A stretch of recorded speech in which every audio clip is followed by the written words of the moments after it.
It was a message from the Amazon, a call to action from those whose way of life faces extinction.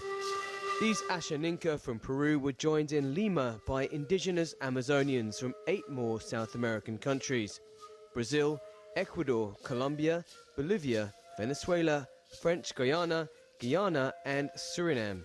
They came together to demand a halt to the destruction of their home, the world's largest tropical rainforest. In the Amazon, we have 20% of the world's drinking water. In the Amazon, we have the same amount of biodiversity that can still be saved. But besides that, it is our home. It is our home that is being polluted. It's being burned, it's being used for illicit activities and criminal economies, and it is being used to extract natural resources that do not benefit our communities. The 5th Summit of Indigenous Peoples was also about last year's brutal rise in violence and invasions by illegal miners, loggers and drug traffickers. One rights defender is killed every 2 days somewhere in the Amazon basin in South America. Of those murdered, more than a quarter are indigenous people, according to statistics. And they are here in Lima to call for global support, as they say they're on the front line defending the lungs of the earth. But the meeting also presented new findings about deforestation and offered solutions in a study of the 9 countries called Amazonia Against the Clock. The good news is that 74% of the Amazon needs immediate protection, and we can restore 6% to achieve the 80%.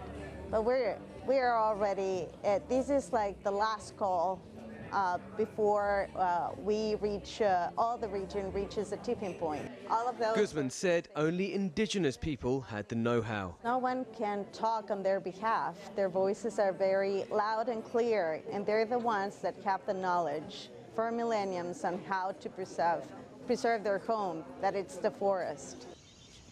The scientific report revealed that while countries like Suriname, among the smallest in the region, had large parts of their forest intact, parts of the biome in Brazil, South America's largest nation, had all but disappeared. No Brasil, nós estamos vivendo uma catástrofe. In Brazil, we are living through a catastrophe. It's a time when, through misgovernment, every minute there is an indigenous defender defending his territory, defending his life, being killed. Every minute, we also have trees being cut down. But despite the weakening of environmental policies, Barre said indigenous people were being elected to government posts at a regional and state level.